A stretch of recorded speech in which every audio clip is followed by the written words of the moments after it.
தொடர்ந்து அண்மை செய்தியை பார்த்து வருகிறோம். பட்டியலினத்தவர்கள் குறித்து அவதூறாக பேசிய வழக்கில் நடிகை மீரா மிதுனை கைது செய்ய சென்னை முதன்மை அமர்வு நீதிமன்றம் உத்தரவு பிறப்பித்துள்ளது.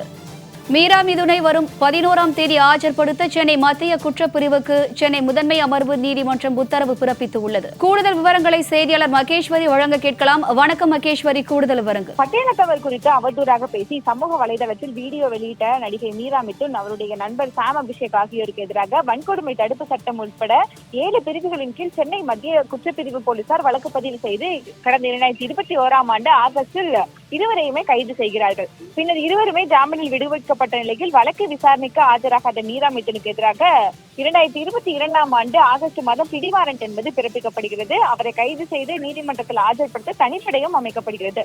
பிடிவாரண்ட் பிறப்பிக்கப்பட்டு 3 ஆண்டுகளுக்கு மேலாக தலைமறைவாக இருந்து வரக்கூடிய மீரா மிதுனை கண்டுபிடிக்க முடியவில்லை.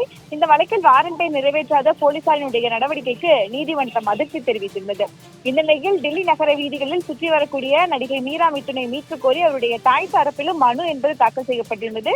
இந்த மனு என்பது முதன்மை அமர்வு நீதிமன்றத்தினுடைய நீதியரசர் கார்த்திகேயன் முன்னிலையில் விசாரணைக்கு எடுத்துக் கொள்ளப்படுகிறது.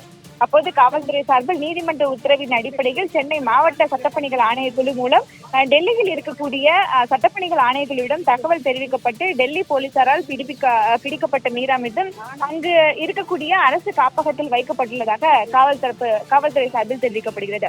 இதனை பதிவு செய்து கொண்ட நீதியரசர் டெல்லி காப்பகத்தில் இருக்கக்கூடிய மீரா மிதுனை கைது செய்து ஆகஸ்ட் 11ஆம் தேதி ஆஜர்படுத்தும்படி சென்னை மத்திய குற்றப்பிரிவு போலீசாருக்கு உத்தரவிட்டு வழக்கு விசாரணை பொது தள்ளி வைத்துள்ளார்கள். வினிதா, கூடுதல் விவரங்களுக்கு நன்றி மகேஸ்வரி.